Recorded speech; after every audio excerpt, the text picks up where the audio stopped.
Delimitation పై YCP dual role play చేస్తోందా? ఏ వైపు వెళ్లాలో తెలియక లేఖలతో జగన్ మభ్యపెడుతున్నారా?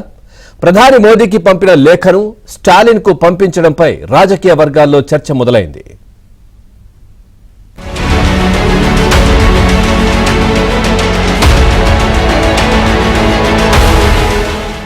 సిద్ధాంతం లేని పార్టీ ఏ నిర్ణయం తీసుకున్నా ఫలితం శూన్యమని మరోసారి తేటతెల్లమైంది.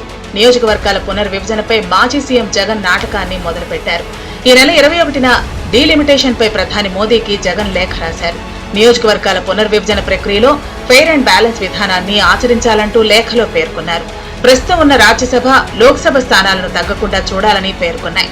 అయితే డీలిమిటేషన్ పై చెన్నైలో డీఎంకే ఆధ్వర్యంలో ఏర్పాటు చేసిన సమావేశానికి వైసీపీ నుంచి ఎవరినీ పంపకపోయినా వైవి సుబ్బారెడ్డితో ప్రధానికి జగన్ రాసిన లేఖనే పంపించారు. దీంతో జగన్ గోడ మీద పిల్లినని చెప్పకనే చెప్పేశారు.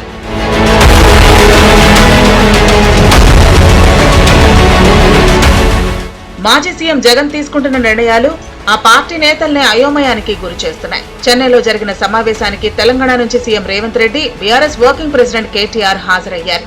కానీ ఎప్పుడు పడితే అప్పుడు బెంగళూరుకు వెళ్లి వచ్చే జగన్ చెన్నైకి వెళ్లకుండా డుమ్మా కొట్టారు. పైగా వైవి సుబ్బారెడ్డితో స్టాలిన్ కు ప్రధాని మోదీకి రాసిన లేఖను పంపించడంతో రాజకీయ వర్గాల్లో చర్చ జరుగుతోంది.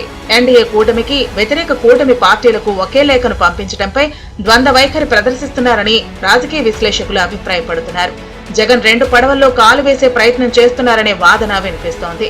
మొత్తానికి డీలిమిటేషన్ వ్యవహారంపై జగన్ వైఖరి గోడ మీద పిల్లిలా ఉందంటూ ప్రత్యర్థులు వ్యాఖ్యానిస్తున్నారు.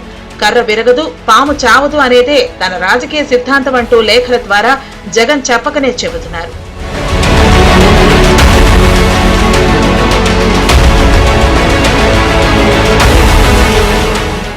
డీలిమిటేషన్ పై చెన్నైలో ఏర్పాటు చేసిన సమావేశానికి జగన్ హాజరు కాకపోవడంపై డీఎంకే ఎంపీ కనిమొళి స్పందించారు. సమావేశానికి జగన్ రాకపోయినా తమతో ఉన్నట్లు భావిస్తున్నామన్నారు.